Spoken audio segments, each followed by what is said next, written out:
En el Nuevo Testamento busque 2 Tesalonicenses capítulo 1. Después de un momento comenzaremos a leer desde el verso 7. Hoy quiero hablar acerca del comienzo del fin. El escenario está listo para el drama de las edades y la cortina se abrirá al final del tiempo. Y este es un drama real, no es ciencia ficción. Y quiero compartir con usted 3 extraordinarias verdades que tienen que ver con la segunda venida del Señor Jesucristo. Primera verdad: usted no necesita estar atribulado. Bien, veamos 2 Tesalonicenses 1:7. Y a vosotros que sois atribulados, daros reposo con nosotros cuando se manifieste el Señor Jesús desde el cielo con los ángeles de su poder. En otras palabras, el apóstol está diciendo que usted no debe andar por ahí con ataques de histeria. Se dice que hay 3 categorías de personas en el mundo: las que tienen temor, las que no saben lo suficiente como para tener temor, y las que conocen sus Biblias. Y quiero hablar de este tercer grupo. Sigamos leyendo 2 Tesalonicenses 1, desde la segunda parte del verso 7 y en adelante. Cuando se manifieste el Señor Jesús desde el cielo con los ángeles de su poder, en llama de fuego, para dar retribución a los que no conocieron a Dios, ni obedecen el Evangelio de nuestro Señor Jesucristo, los cuales sufrirán pena de eterna perdición, excluidos de la presencia del Señor y de la gloria de su poder, cuando venga en aquel día para ser glorificado en sus santos, y ser admirado en todos los que creyeron, por cuanto nuestro testimonio ha sido creído entre vosotros. Mi amigo, esta porción bíblica está saturada de increíbles verdades. ¿Cuál es la esperanza del mundo? No es la política, ni el gobierno, ni la ciencia, ni la educación, ni siquiera la religión. Con todo mi corazón creo que la única esperanza para este mundo es la segunda venida del Señor Jesucristo. ¡Qué glorioso será el día de su segunda venida, cuando será coronado como Rey de Reyes y Señor de Señores!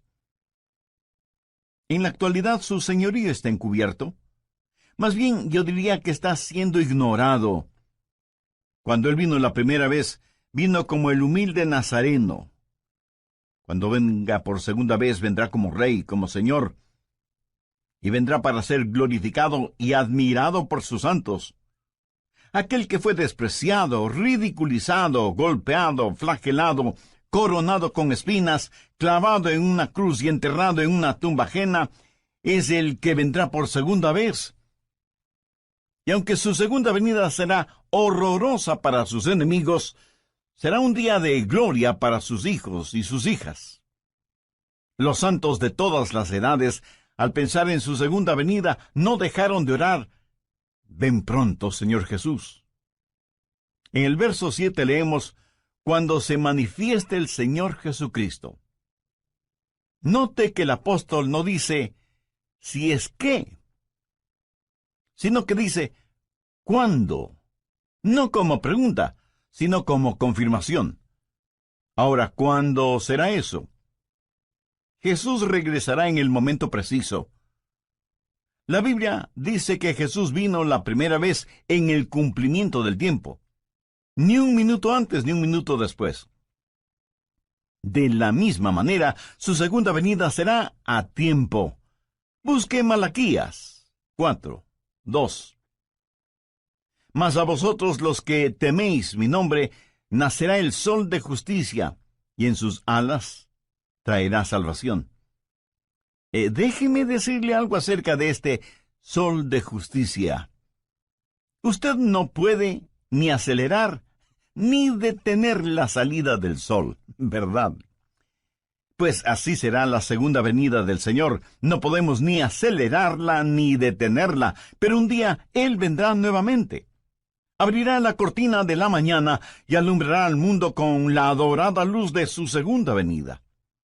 Piense conmigo en lo maravilloso de esa mañana. Mire el verso 10 de 2 Tesalonicenses 1. cuando venga en aquel día para ser glorificado en sus santos. La palabra glorificado en el original griego conlleva la idea de admiración, de asombro. Piense en lo que vamos a ver que causará nuestra admiración, nuestro asombro. Vamos a ver la realidad de su amor transformador. Aquellos que fueron necios y odiaron a Dios serán conquistados por su soberano amor. Aquellos que fueron ciegos espirituales, sus ojos serán abiertos al glorioso esplendor del Evangelio del Señor Jesucristo. Los que estaban esclavizados por los demonios de la lujuria sexual, o el licor, o las drogas, o lo que sea, serán liberados y justificados. Veremos a todos los santos de Dios resucitar con cuerpos glorificados, cuerpos como el del Señor Jesús. Y lo veremos como rey, como profeta, como sacerdote. Y no habrá vestigio de pecado en nosotros. De todas estas cosas nos admiraremos y asombraremos cuando Jesús venga por segunda vez. Pero no solo nos maravillaremos de su amor transformador, sino que también de su gracia salvadora. Pablo les dice a los tesalonicenses: cuando venga en aquel día para ser glorificado en sus santos y ser admirado en todos los que creyeron. ¿Qué es lo que nos capacita para ser arrebatados y transformados de esta manera? No por nada de bueno que hayamos hecho, sino como la Biblia lo dice tan sencilla pero sublimemente, por haber creído en el Señor Jesucristo. Su amor es el amor transformador que provocará nuestro asombro, y su gracia salvadora será motivo de nuestra alabanza. Ahora ponga su atención en la frase «en todos los que creyeron».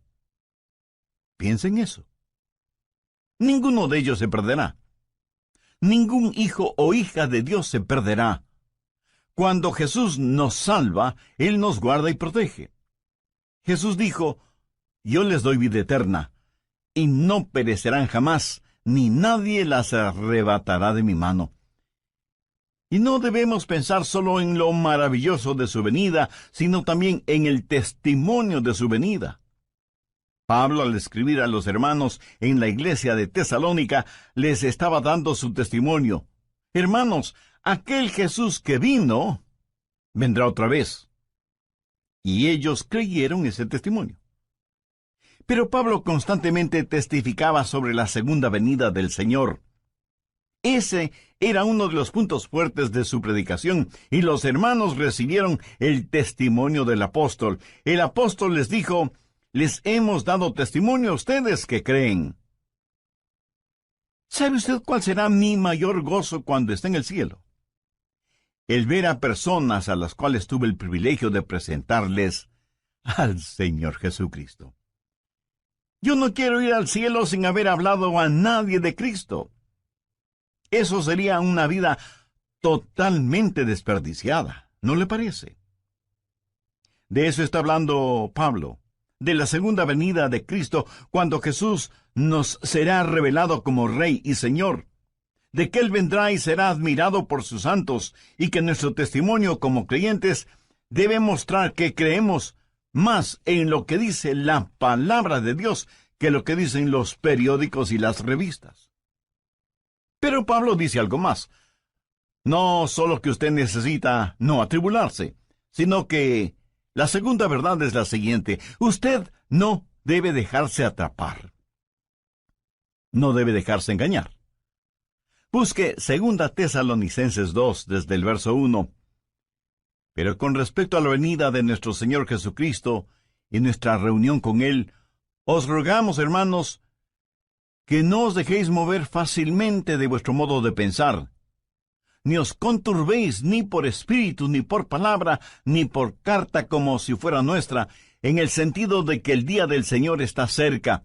Nadie os engañe en ninguna manera. Ahora, lo que sucedía en la iglesia de Tesalónica es que había una diabólica decepción. Alguien había escrito una carta falsa, firmada con el nombre del apóstol, diciendo que el rapto ya se había realizado y que ahora estaban viviendo en el día del Señor. Y el día del Señor significa tribulación. Y estos hermanos estaban sufriendo porque creían que el rapto ya había sucedido y que ellos habían sido dejados. Por eso el apóstol está desenmascarando esa diabólica mentira y les pide que no se dejen engañar.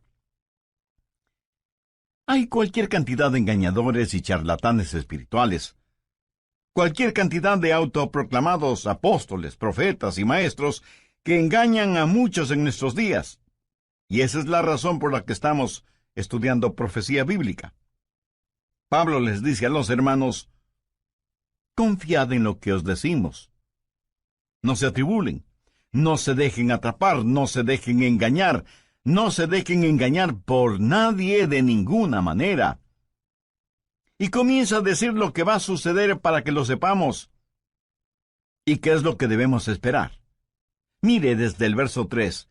Nadie os engañe de ninguna manera, porque no vendrá sin que antes venga la apostasía, y se manifieste el hombre de pecado, el hijo de perdición, el cual se opone y se levanta contra todo lo que se llama Dios o es objeto de culto, tanto que se sienta en el templo de Dios como Dios, haciéndose pasar por Dios.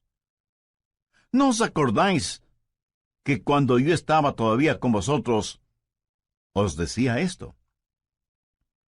Aquí Pablo comienza a hablar de la venida del anticristo, llamado también la bestia, el hombre de pecado, el malvado, el hijo de perdición, y el juicio de Dios viene sobre él. Y Pablo dice que para que el día del Señor se haga realidad, primero tiene que darse la apostasía, y luego vendrá el anticristo, a quien el apóstol lo llama el hombre de pecado. ¿Hay o habrá un hombre tan depravado que la Biblia lo identifica como el hombre de pecado? Actualmente estamos viendo cuán lejos ha ido la raza humana. Comenzó con el pecado del hombre y terminará con el hombre de pecado. Este hombre será la esencia misma del mal, la encarnación de la maldad, la perversidad en forma humana. Será el diablo luciendo ropaje humano. En Apocalipsis 13 se lo identifica como la bestia, que vendrá pretendiendo ser el Cristo, pero solo será un Cristo falsificado.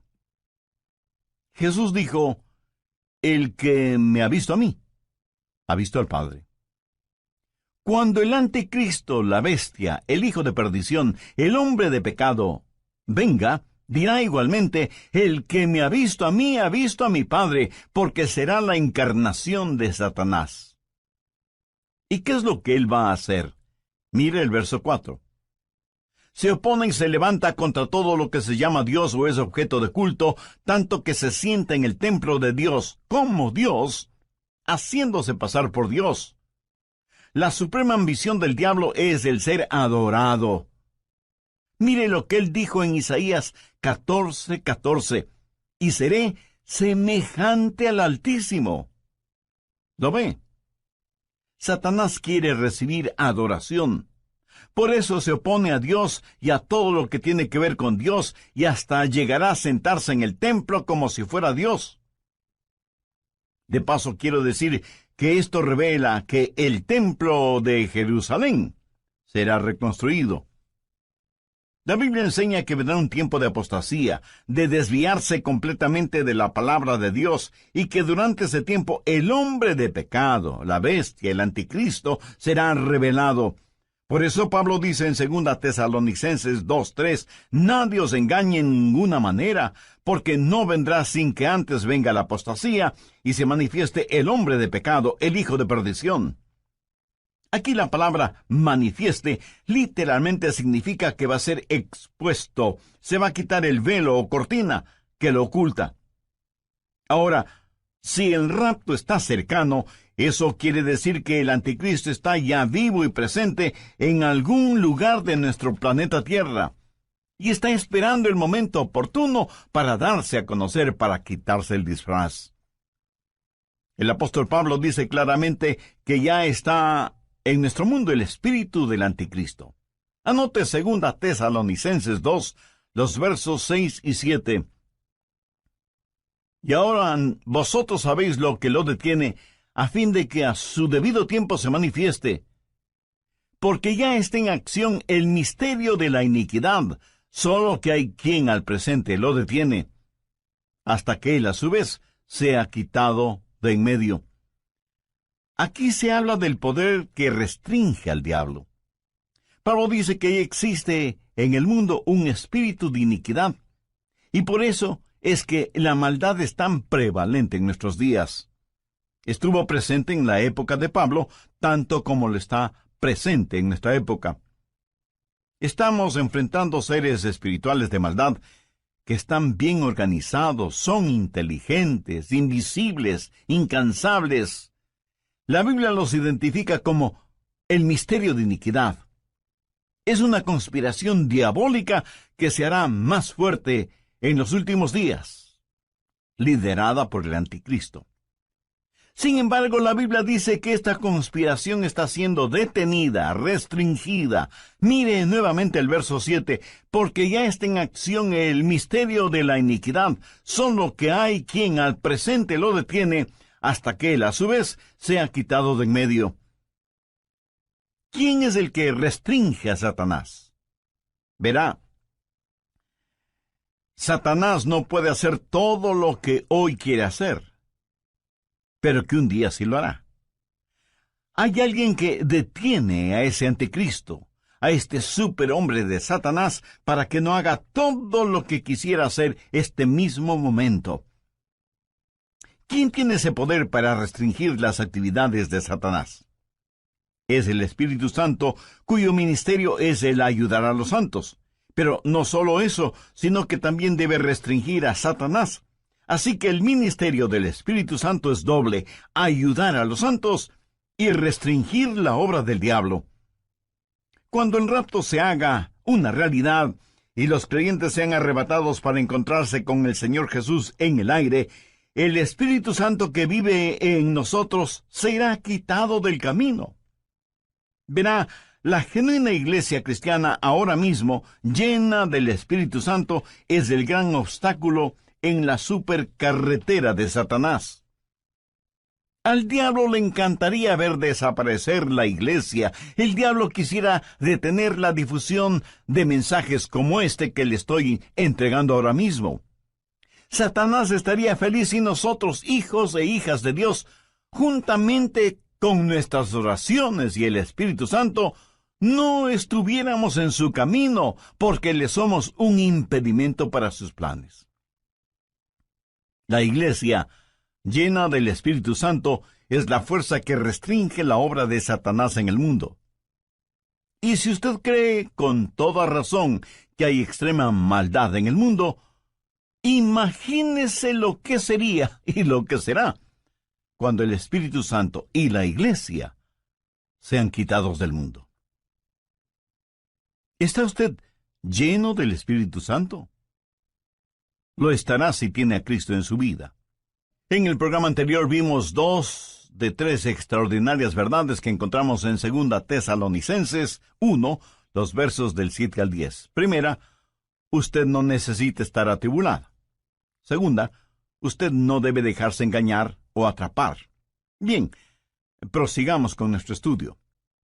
Uno de estos días, en un abrir y cerrar de ojos, en un parpadeo, seremos arrebatados. Y cuando eso suceda, será el día de fiesta en el infierno. ¿Por qué? Pues porque ya no habrá restricciones para Satanás. ¿Qué es la iglesia? La iglesia es sal y luz. ¿Qué es lo que hace la sal? Bueno, hace varias cosas: purifica, conserva, descontamina, pero también pica, quema e irrita. Somos la sal de la tierra, y cuando la sal sea quitada, comenzará el proceso de purificación. También somos la luz del mundo. Cuando esa luz sea quitada, las tinieblas cubrirán el mundo. Y cuando el Espíritu Santo que mora en cada creyente, que forma el cuerpo de Cristo, que es la iglesia, sea quitado, en ese momento habrá fiesta en el infierno, porque ya no habrá quien restrinja sus actividades. De todas maneras, y por lo general, los incrédulos no tienen ninguna simpatía por nosotros, los creyentes. Piensan que somos raros, necios, testarudos. Piensan que impedimos el avance del progreso, que actuamos a la antigua frente a los avances de la sociedad moderna, que defendemos reglas éticas, morales y espirituales que ya son obsoletas, y así por el estilo. Por eso los incrédulos no tienen ninguna simpatía por nosotros, los creyentes en el Señor Jesucristo. Pero uno de estos días abandonaremos este planeta. Ya no estaremos aquí. Uno de estos días el Espíritu Santo dejará de ejercitar su poder para restringir, y entonces nada impedirá que el turbulento diluvio de la maldad cubra toda la tierra.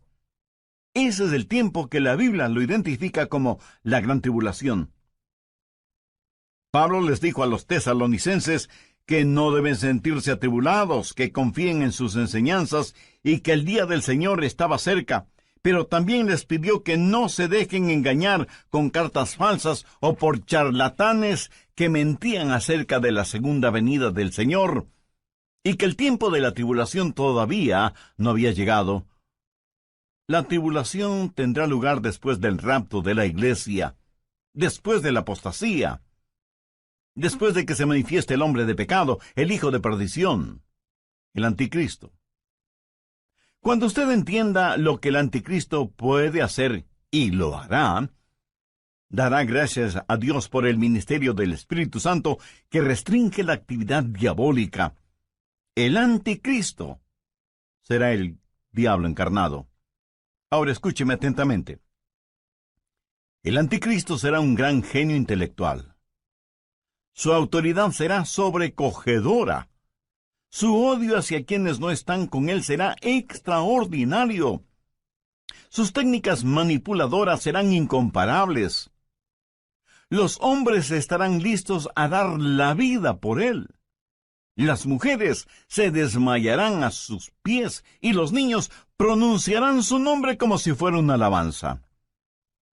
Y se presentará como un gran líder mundial. Él será parte del plan maestro de Satanás, que convertirá a este mundo en un enorme campo de concentración, en donde los seres humanos, todos los seres humanos, serán numerados. Este número, esta marca, será lo único que permitirá a hombres y mujeres el comprar o el vender. Él será el sumum de los Atilas, los Hitlers, los Stalins, los Idi Amins, los Saddam Husseins, que han existido y que existirán. Piense, la maldad de todos ellos en un solo hombre. Por eso la Biblia lo identifica como el hombre de pecado. Tendrá registrados a todos los seres humanos en una supercomputadora y bajo un régimen del cual no podrán escapar. Y mientras más las máquinas actúan como hombres y más los hombres actúan como máquinas, será evidente la gran tribulación. Habrá días de tortura y de terror, y quienes no hayan recibido al Señor Jesucristo como Salvador antes de la tribulación, creerán todas las mentiras del anticristo. Veamos 2 Tesalonicenses 2, los versos 11 y 12. Por esto Dios les envía un poder engañoso, para que crean la mentira, a fin de que sean condenados todos los que no creyeron a la verdad, sino que se complacieron en la injusticia. Resumamos un poco lo estudiado hasta este momento. Primero, usted no necesita estar atribulado.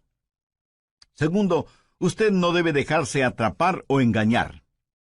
Tercero, usted no debe abatirse o desanimarse. Mire lo que dice el verso 8. Y entonces se manifestará aquel inicuo a quien el Señor matará con el espíritu de su boca y destruirá con el resplandor de su venida. Note que aquel inicuo específicamente se refiere a una persona, a un hombre, y es a este inicuo al que el Señor destruirá.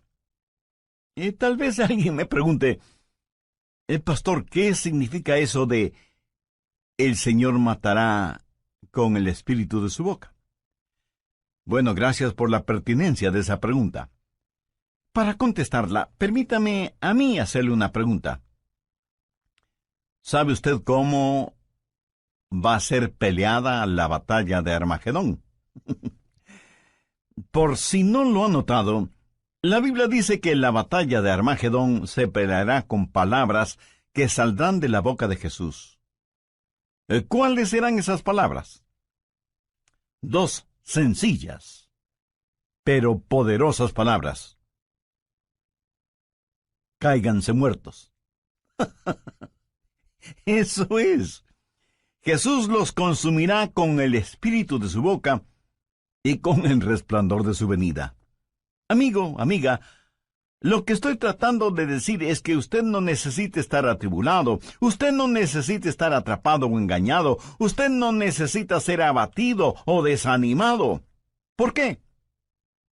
Se lo digo con toda la unción y la emoción de mi alma, porque Jesús vendrá otra vez. Permítame repetirlo hasta que lo entienda muy bien. Jesús vendrá otra vez. También deseo que aprendas lo siguiente.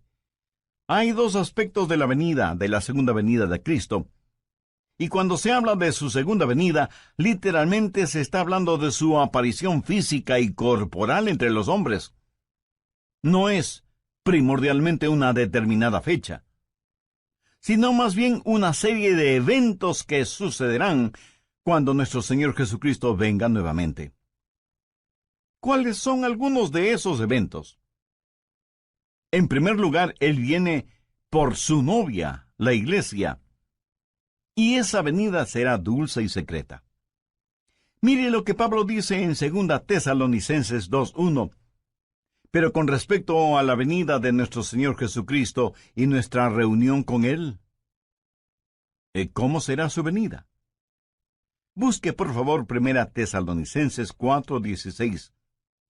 Porque el Señor mismo, con voz de mando, con voz de arcángel y con trompeta de Dios, descenderá del cielo, y los muertos en Cristo resucitarán primero. Luego nosotros, los que vivimos, los que hayamos quedado, seremos arrebatados juntamente con ellos en las nubes para recibir en el aire, y así estaremos siempre con el Señor. Así que, primero Cristo viene por su novia, la iglesia. En segundo lugar, Cristo viene con su novia, la iglesia. En el rapto, Él viene para arrebatarnos. Luego, después de la tribulación, Él regresa a la tierra con su novia, la iglesia, para reinar y gobernar. Primero Él viene como novio a buscar a su novia, pero luego regresa como rey soberano a gobernar por 1000 años en la tierra. Serán 1000 años gloriosos de un reino de justicia y de equidad. Y lo que va a suceder será lo siguiente. El Señor Jesucristo destruirá al anticristo. Jesús vendrá en toda su majestad. El anticristo tiene un número, el 666, la marca de la bestia, y querrá que todos los seres humanos la tengan. Usted sabe que el número perfecto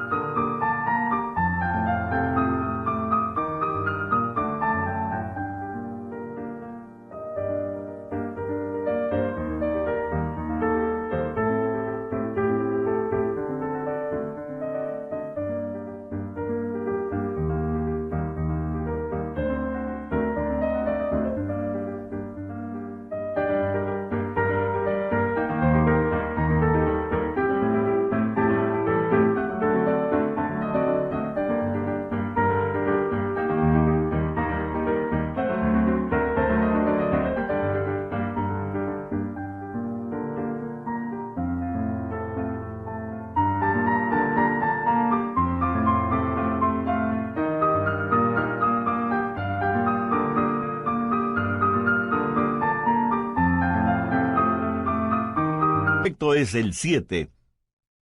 Y en ese sentido, el 777 es el número de Jesús. Ahora, teniendo esto en cuenta, note cómo voy a leer 2 Tesalonicenses 2:8.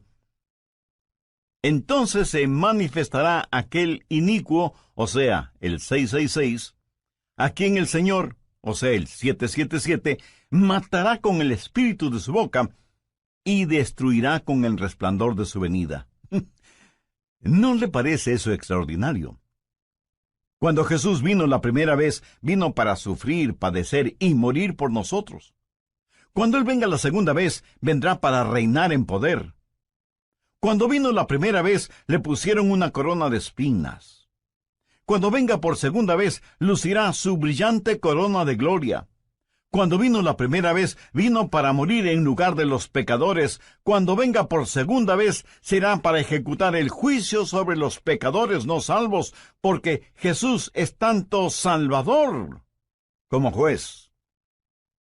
Él mismo dijo, el Padre a nadie juzga, sino que todo el juicio dio al Hijo. La primera vez que vino para buscar y salvar aquello que se había perdido. Cuando regrese, de acuerdo a lo que la Biblia dice, vendrá como llama de fuego para dar retribución a los que no conocieron a Dios, ni obedecen el Evangelio de nuestro Señor Jesucristo. Cuando Jesús vino por primera vez, vino en forma absolutamente humilde. Y aun cuando entró triunfalmente en Jerusalén, lo hizo montado en un burro. Pero la próxima vez que venga, será en poder y gloria. La primera vez los hombres le rechazaron, pero la segunda vez se cumplirá lo que ya está escrito. Vivo yo, dice el Señor, que ante mí se doblará toda rodilla y toda lengua confesará a Dios. ¿Qué hemos aprendido de las Escrituras hoy? Espero que por lo menos 3 cosas. No necesitamos estar atribulados, ni atrapados, ni abatidos. Ahora escúcheme. Si yo no conociera la Biblia, si no supiera nada de profecía bíblica, si no entendiera quién es Jesús y cuál es el plan de Dios para nosotros, le puedo asegurar que sería el pesimista más grande del mundo. Este mundo es como una tragedia escrita por Shakespeare o Cervantes. Tragedias en las cuales uno solo es el espectador, porque nada puede hacer, y menos sin Cristo. Pero así es el mundo en que vivimos. Por eso digo que si no fuera por la realidad de Cristo, por la seguridad de su palabra, por el fiel cumplimiento de las profecías, si no fuera por esas cosas, yo sería el campeón de los pesimistas. Pero no. Escúcheme, soy un convencido optimista. Sé que el Cristo que vino la primera vez regresará. Busque Hechos 1:11.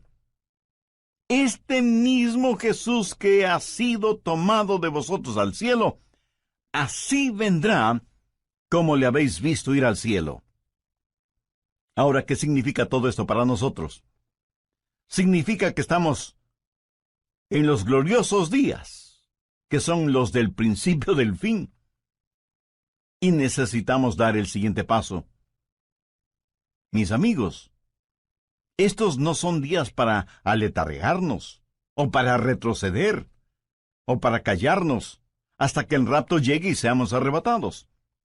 Debemos pelear nuestra batalla hasta el límite. Yo quiero dejar este mundo como un cristiano maduro. Quiero ser mañana un mejor cristiano de lo que soy hoy. Quiero amar al Señor Jesucristo cada día más y anhelo crecer en la gracia y el conocimiento de nuestro Salvador. ¿Y qué de usted? Quiero, como el apóstol Pablo, llegar al final de mi vida y poder decir: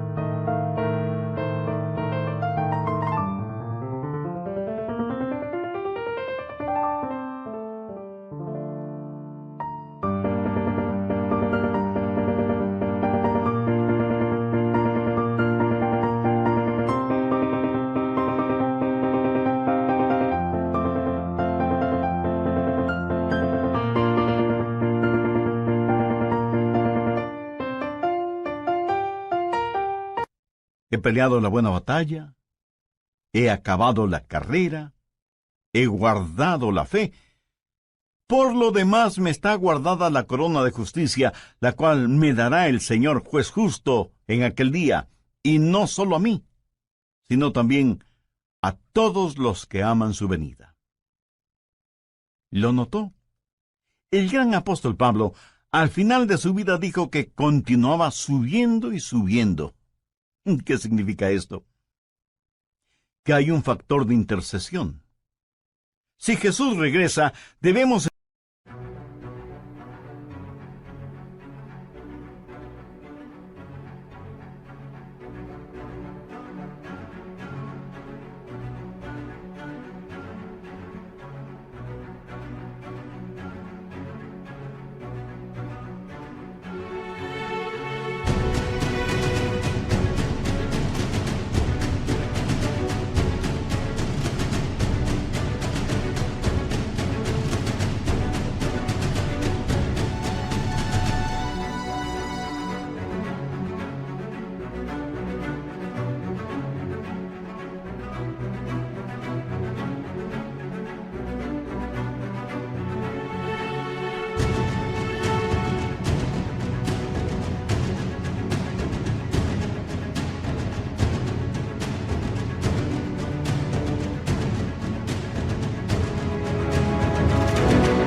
estar orando por los nuestros que aún no conocen al Señor como Salvador. Debemos alcanzar a cuantos podamos y prepararles para el rapto. Debemos ganar almas para Cristo.